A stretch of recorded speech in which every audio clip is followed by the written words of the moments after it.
Hey guys, మొన్నటి వరకు వచ్చిన వర్షాల కారణంగా విజయవాడలో వచ్చిన ఫ్లడ్స్ గురించి మీ అందరికీ దాదాపు తెలిసే ఉంటుంది. ఈ వరదల కారణంగా డైరెక్ట్గాను ఇండైరెక్ట్గాను ఇంచుమించు 4.15 లక్షల మంది సఫర్ అయ్యారు అండ్ 33 మంది చనిపోయారు. ఈ ఫ్లడ్స్ ఏమీ విజయవాడకు కొత్త కాదు. 20 ఇయర్స్ బ్యాక్ కూడా ఇలానే వరదలు వచ్చి విజయవాడను ముంచేసింది. కానీ ఈసారి వచ్చిన వరదలు ముందు దానికంటే రెట్టింపు ఉంది. దాదాపు 40% ఆఫ్ విజయవాడని జలమయం చేసింది. ఇది పూర్తిగా ప్రకృతి వైపరీత్యమా లేక మానవ తప్పిదమా? నిజం చెప్పాలంటే నేచర్ డిజాస్టర్స్ అనేవి మన చేతుల్లో ఉండవండి. ఇవి క్లైమేట్ చేంజెస్ వల్ల వస్తాయి. కానీ మనుషులు చేసే కొన్ని పనుల వల్ల దీని తీవ్రత పెరగడం తగ్గడం అనేది జరుగుతుంది. అండ్ ఈ వీడియోలో మనం ఇంత హెవీ ఫ్లడ్స్ రావడానికి రీజన్ ఏంటి అనే దాని గురించి, అండ్ విజయవాడ దుఃఖదాయిని అని పిలిచే బుడమేరు వాగు గురించి, అండ్ విజయవాడలో పెరిగిపోయిన ఎన్క్రోచ్మెంట్ గురించి, అండ్ గవర్నమెంట్ చేసిన కొన్ని రెస్క్యూ ఆపరేషన్స్ గురించి, అండ్ రిటర్నింగ్ వాల్ గురించి ఈ వీడియోలో డిస్కస్ చేద్దాం. వీడియో చాలా ఇంట్రెస్టింగ్గా ఉంటుంది. ఎక్కడా స్కిప్ చేయకుండా లాస్ట్ వరకు చూడండి. అండ్ వీడియో నచ్చితే వీడియోని లైక్ చేసి షేర్ చేసి ఛానల్ ఇప్పుడే సబ్స్క్రైబ్ చేసుకోండి. ఇంకేమాత్రం లేట్ లేకుండా వీడియోలోకి వెళ్ళిపోదాం. Hello guys, welcome back to our channel friendly content. బంగాళాఖాతంలో ఏర్పడిన అల్పపీడనం వల్ల ఆగస్టు 31 శనివారం నుండి ఆంధ్రప్రదేశ్ అండ్ తెలంగాణలో కుండపోత వర్షాలు స్టార్ట్ అయ్యాయి. నెక్స్ట్ డే అంటే ఆదివారం నుండి ఈ వర్షాలు ఇంకా ఎక్కువయ్యాయి.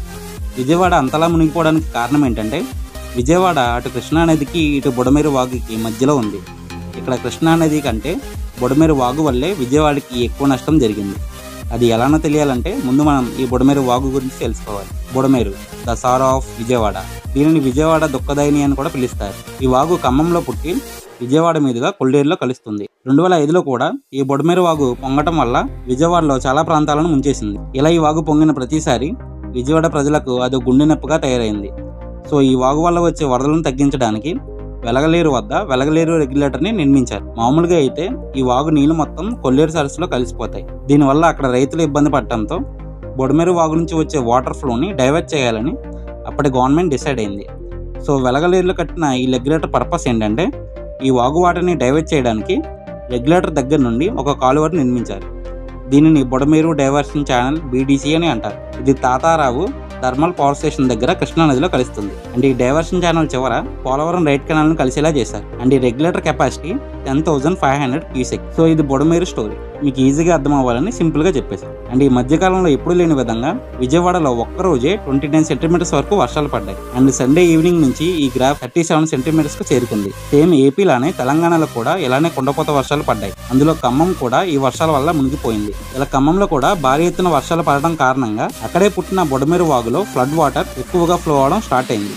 ఇలా ఫ్లో అయిన వాటర్ అయితే కొల్లేరులో కలిసిపోవాలి లేదా కృష్ణానదిలో కలిసిపోవాలి. అయితే ఆదివారం మార్నింగ్ 10 వరకు సిచ్యువేషన్ కొంచెం కంట్రోల్లోనే ఉంది. కానీ ఆ తర్వాత రాజరాజేశ్వరి పేట దగ్గర ఉన్న కరకట్ట తెగిపోయింది. ఈ కరకట్ట తెగిపోవడంతో అప్పటి వరకు ఫుల్ స్పీడ్ తో ఫ్లో అవుతున్న బుడమేరు వాగు సిటీ వైపు డైవర్ట్ అయింది. రాజరాజేశ్వరి పేటతో పాటు కండ్రిక, పాయకాపురం, రామకృష్ణపురం, అయోధ్యనగర్, ఉర్మిళానగర్, భవానీపురం, సింగ్నగర్తో పాటు 40% విజయవాడను మొత్తం మునిగిపోయింది. ఒక పక్క ఆపు లేకుండా వర్షాలు, ఇంకో పక్క పొంగిన బుడమేరు వల్ల దాదాపు ఒక అంతస్తు మునిగిపోయేంత వాటర్ సిటీలోకి వచ్చేసాయి. మామూలుగా అయితే ఈ వాటర్ కృష్ణానదిలో కలిసిపోవాలి. కానీ అటు పోలవరం రైట్ కెనాల్ నుండి ఎక్కువ వాటర్ ఫ్లో అవడంతో ఈ ఫ్లడ్ వాటర్ కృష్ణానదిలో కలవలేకపోయింది.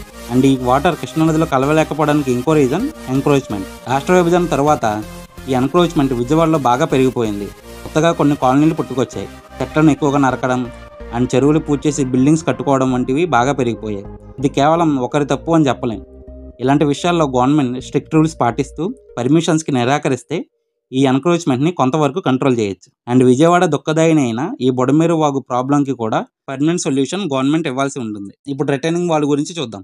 అప్పట్లో వచ్చిన వరదల కారణంగా బుడమేరు వాగు ముప్పు నుండి తప్పించుకోవడానికి ఒక రిటర్నింగ్ వాల్ ను కట్టాలని నిర్ణయించారు. కిరణ్ కుమార్ రెడ్డి గారు సీఎం గా ఉన్నప్పుడు దీనిపైన జీవోను కూడా పాస్ చేశారు. కానీ ఎలాంటి బడ్జెట్ ను కేటాయించలేదు. ఆ తర్వాత అధికారంలోకి వచ్చిన టీడీపీ గవర్నమెంట్ ఈ రిటర్నింగ్ వాల్ ని 3 phases లో కట్టాలని డిసైడ్ అయింది.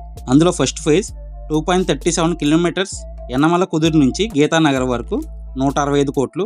సెకండ్ ఫేజ్ లో 1.23 కిలోమీటర్స్ గీతానగర్ నుండి కనకదుర్గ వారధి వరకు 126 కోట్లు. అండ్ థర్డ్ ఫేజ్ లో కనకదుర్గ వారధి నుండి పద్మావతి ఘాట్ వరకు 110 కోట్ల బడ్జెట్ ని టీడీపీ గవర్నమెంట్ కేటాయించి ఫస్ట్ ఫేజ్ వర్క్ మొత్తాన్ని కంప్లీట్ చేసింది.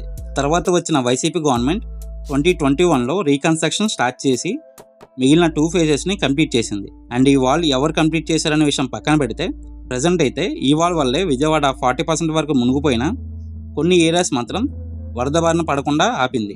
అవి రాణిగారి తోట, భూపేష్ గుప్తా నగర్, తారక రామన్ నగర్ అండ్ కృష్ణలంకతో పాటు కొన్ని ఏరియాస్ని కాపాడింది.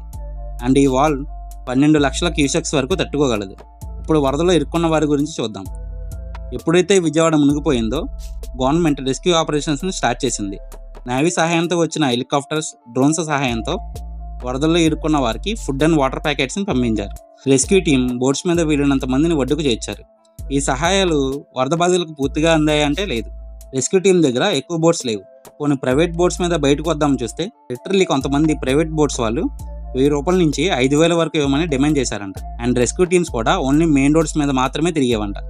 ఇంకా సందులో ఇరుక్కున్న వారి సంగతి ఎవరు పట్టించుకోలేదు. అండ్ ఫుడ్ విషయంలో కూడా ఇలానే అయింది. అండ్ ఆ ఉన్న కాస్త బోట్స్ ఏమో గవర్నమెంట్ ఆఫీసర్స్, పోలీసులు అండ్ సీఎం చంద్రబాబు గారు వరదల్లో తిరుగుతున్నారు. కొంచెం ఓపుకున్న వాళ్ళు ఎలాగోలా నడుచుకుంటూ ఒడ్డుకు చేరుకున్నారు. కానీ మిగిలిన వాళ్ళ ఫ్యామిలీస్ మెంబర్స్ని తీసుకురావాలంటే నెక్స్ట్ బోట్ కోసం 3 నుంచి 6 గంటలు వెయిట్ చేయాల్సి వచ్చింది. బయటకు వచ్చిన వాళ్ళు కొంతమంది రిలేటివ్స్ ఇంటికి వెళ్తుంటే ఇంకొంతమంది రిలీజ్ క్యాంప్స్కి వెళ్ళిపోయారు. ఈ వరద నీరు భారీగా ఉండటంతో కొంతమంది వాళ్ళ జీవనోపాధిని కోల్పోయారు. చాలా మంది వాళ్ళ నివాసం వదిలి వేరే వాళ్ళ ఇంట్లో తలదాచుకునే పరిస్థితి వచ్చింది. నేను ఈ వీడియో రికార్డ్ చేసే టైంకి వాటర్ చాలా మట్టికి తగ్గుతూ వస్తుంది.